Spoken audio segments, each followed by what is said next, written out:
आज की कहानी पछतावा। सुंदरनगर नाम का एक गांव था। उसमें रमेश नाम का एक आदमी रहता था। उसके दो बेटे थे। बड़े बेटे का नाम अजय और छोटे बेटे का नाम विजय। तीन लोग ही घर में रहते थे। रमेश अपने दोनों बेटों से बहुत प्यार करता था। रमेश पेशे से एक किसान था।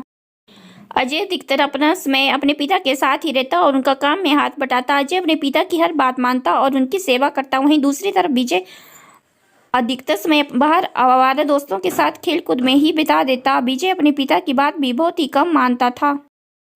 इससे दोनों भाइयों के विचार और व्यवहार में बहुत ही फर्क था। समय बीत गया। अजय और विजय जवान हो गए। जब विजय घर का कोई काम ना करता तो पिताजी और उसका भाई अजय मिलकर दोनों समझाने की कोशिश करते, पर अपनी जिम्मेवारी को निभाना सीख ले। कब तक ऐसे ही अपने इन आवारा दोस्तों के साथ आवारा की तरह घूमता रहेगा।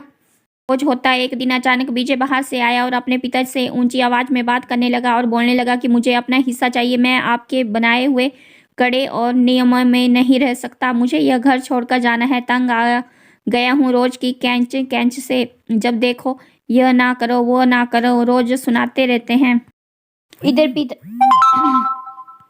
इधर पिता ने विजय को प्यार से देखा। उसमें जाते हुए कहा कि बेटा ये सब तुम्हारा ही तो है। आखिर यहाँ से अलग होकर कहाँ जाओगे, कैसे रहोगे? हम सब एक परिवार है, मिलजुल कर रहने में ही भलाई है। लेकिन विजय पर अपने पिता की बातों का कोई असर नहीं हुआ। वह बस अपनी जिद पर अड़ा रहा। इतने में अजय गुस्से में बोलता है, जाने दो पिताजी, जाने दो, दे दो इसका हिस्सा। ना जाने कैसे लोगों के साथ रहता है।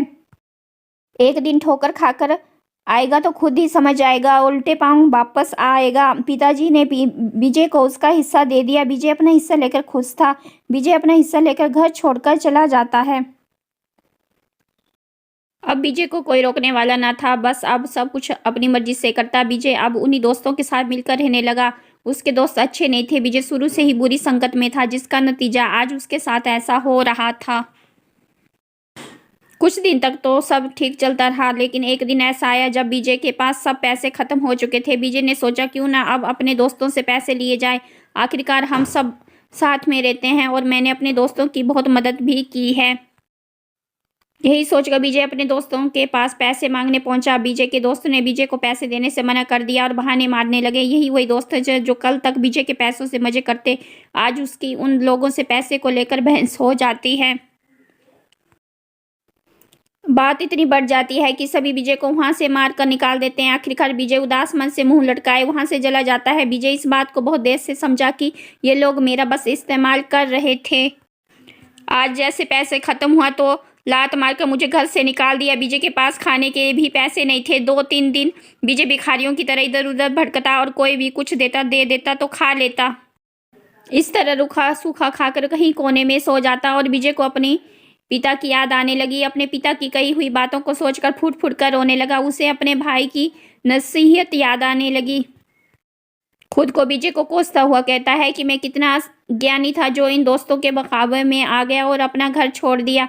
इन दोस्तों ने मेरे दिमाग में ऐसी बातें भर दी कि मैं आपको अच्छे और बुरे में फर्क नहीं कर पाया। बस अपनी अज्ञानतावश में अपने पिता और भाई की बताई बातों को समझ ना पाया। विजय बहुत कमजोर हो गया था। बस उसे अपने किए पर बहुत पछतावा हो गया था। सोच रहा था कि काश मैं अपने पिता और भाई की बात मान लेता। मैं उन लोगों की बातों को समझ ही नहीं पाया। विजय आंखों से पछतावे के रूप में आंसू बाहर निकाल रहा था। अब विजय अपने घर वापस जाने की सोचता कि घर जाकर माफी मांग लूंगा। किसी तरह फटे हाल विजय घर पहुंचता है। विजय की हालत इतनी खराब थी कि पिताजी और अजय जैसे ही विजय को देखते हैं पहचान नहीं पाते कि यह कौन घर में घुस आया है।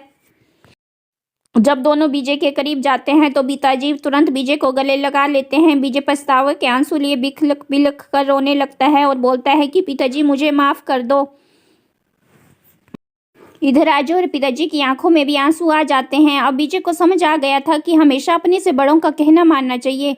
अब सब लोग साथ मिलकर रहने लगे। विजय अब वही करता था जो उसके पिताजी और उसके भाई अजय बोलता था। विजय अपने पिता की सेवा करता। अब लोग खुशी से अपना जीवन व्यतीत करते हैं। दोस्तों, आपको हमारी ये कहानी कैसी लगी? कहानी के बारे में आप लोगों की क्या राय है? कमेंट बॉक्स में ज़रूर बताएं।